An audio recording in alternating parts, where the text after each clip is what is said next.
Well, good morning, everybody. It's Sunday morning, and welcome back to Dad Life.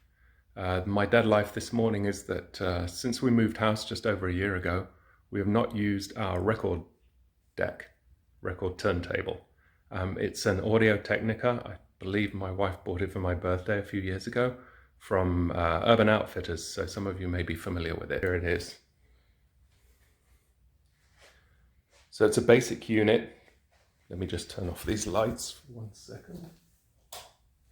It's a basic unit, but it has actually very good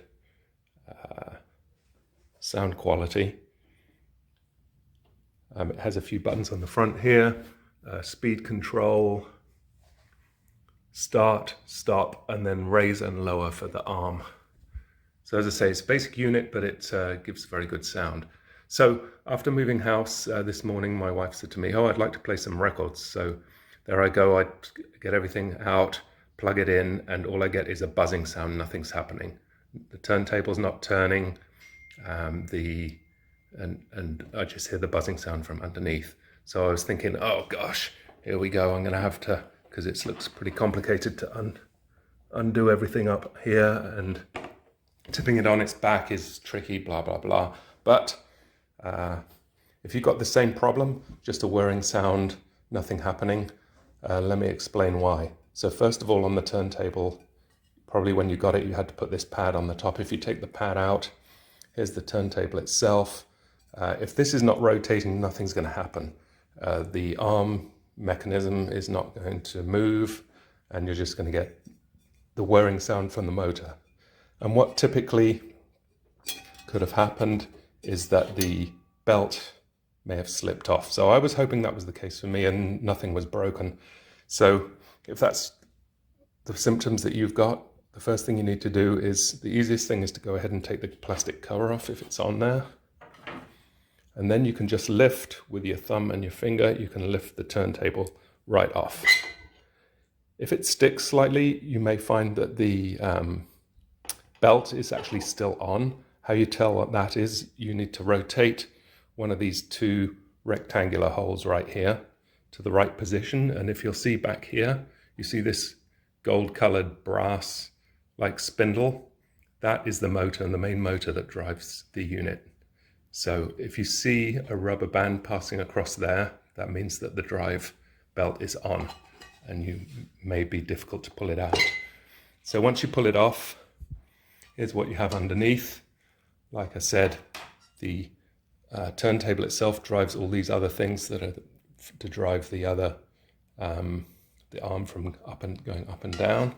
And if you flip over the turntable, you'll see here that there's a circular piece inside, and this is actually where the drive belt fits. So on the side here, you'll see here's my drive belt.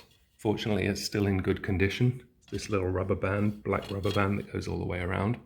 So all you need to do is put this back on.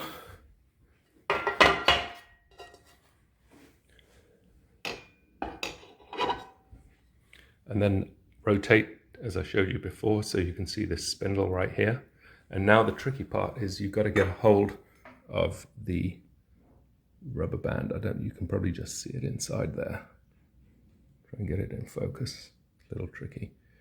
So you need something that's obviously not going to be sharp, but it's going to be thin. So a screwdriver might be good, but just make sure that screwdriver doesn't have any sharp edges, because you don't want to damage the rubber band. I've got this knife. It's just a regular knife from our kitchen that we use for everyday meals. As you can see, it's pretty thin, but it's nicely rounded on the ends. There you go. So what I'm going to do is I'm just going to push that down here into the hole and try and lever it, get it behind the rubber band. I don't know if you can see that. There we go. I have it. And then all you've got to do is carefully lift that over the top and put it onto the unit. Then just take your finger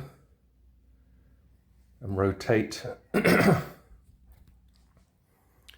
just rotate the disc and make sure that there you can see right there, the rubber band is now settled in to where it should be. And then once you're done with that, you can go ahead and put the turntable cover back on.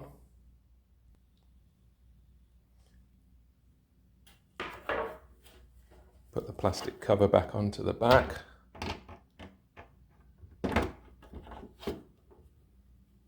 And there we are. So now, let me just show you. If I plug it in, it's going to be working fine. So I now have it temporarily hooked up over here to test it. So now if I go ahead and press the start button, you'll see everything's working. Here comes the unit. I'm going to make sure it doesn't drop onto the turntable. Hold it up with my finger. But there we go. Everything is working. Now if I press the stop button, it's going to go ahead and come up and go back and down.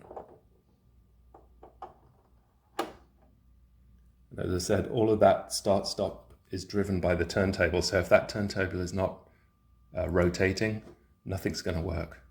Okay, thanks for watching. I hope that was useful to you.